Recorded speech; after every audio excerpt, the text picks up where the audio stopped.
బాబు సూరెడ్డి భవిష్యత్తు గ్యారంటీ కార్యక్రమము 3 రోజుల నుంచి జరుగుతూనే ఉంది.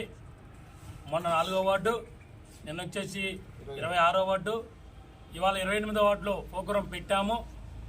అది వైసీపీ నాయకులు అది వారలేక ఆ వార్డులో మా టీడీపీ జెండాలు కడతంటే వాళ్ళు వచ్చి అడ్డం తిరిగి అవి తొలగించేసి బ్యానర్లు చించేసి మరి వేరే వాళ్ళ వైసీపీ వాళ్ళు జెండాలు కట్టడం, వైసీపీ వాళ్ళు బ్యానర్లు కట్టడం చేయడం జరిగింది. చేసి మా వాళ్ళని రెచ్చగొట్టి టీడీపీ వాళ్ళని రెచ్చగొట్టేసి ఇప్పుడే చూశారు మీరు వీడియో కూడా.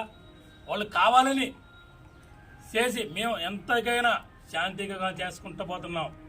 మేము జనాలలోకి మా బాబు గారు పెట్టిన మేనిఫెస్టో అందరికీ చూపించుకుంటూ వెళ్తున్నాం. దానికి కావాలని చెప్పేసి వీళ్ళకి ఏదైనా గుర్తుపెట్టుకోండి. ఫస్ట్ నుంచి కూడా అంతే. బెమ్మారెడ్డి గారి బ్యానర్ చూస్తే భయం, వాళ్ళకి జెండా చూస్తే భయం. మేము ఏదన్నా ఇళ్ళకి పోయి జెండా పట్టుకొని తిరిగితే వాళ్ళకి భయం. అంటే మా జెండా చూస్తే, మమ్మల్ని చూస్తే, మా బెమ్మారెడ్డి గారు చూస్తే ఎందుకు మీకు అంత భయం? జనాలందరూ గమనిస్తున్నారు. రాబోయే రోజులలో మీకు బుద్ధి చెప్పే రోజులు దగ్గరలో వచ్చినాయి.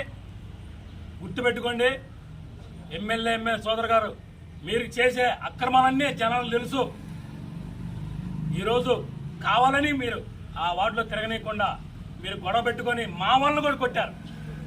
మా వాళ్ళని కొట్టి మా వాళ్ళ మీద మమ్మల్ని మేము కొట్టామని చెప్పేసి చూపిస్తున్నారు. కానీ మా కాడ పురుగులు మొత్తం ఉన్నాయి. పోలీసులకు చెబుతున్నాను, సార్ మీరు చూసి మాకు మీరు న్యాయం చేయాలి. మాకు రేపు పొద్దున మేము ప్రతి ఒక్క వార్డు తిరుగుతాము, మేము ఆపం. మా భవిష్యత్తు గ్యారంటీ కార్యక్రమం మేము ప్రతి వార్డులో చేయాలి. మీరు మాకు రక్షణ ఇవ్వాలి అని కోరుకుంటున్నాం.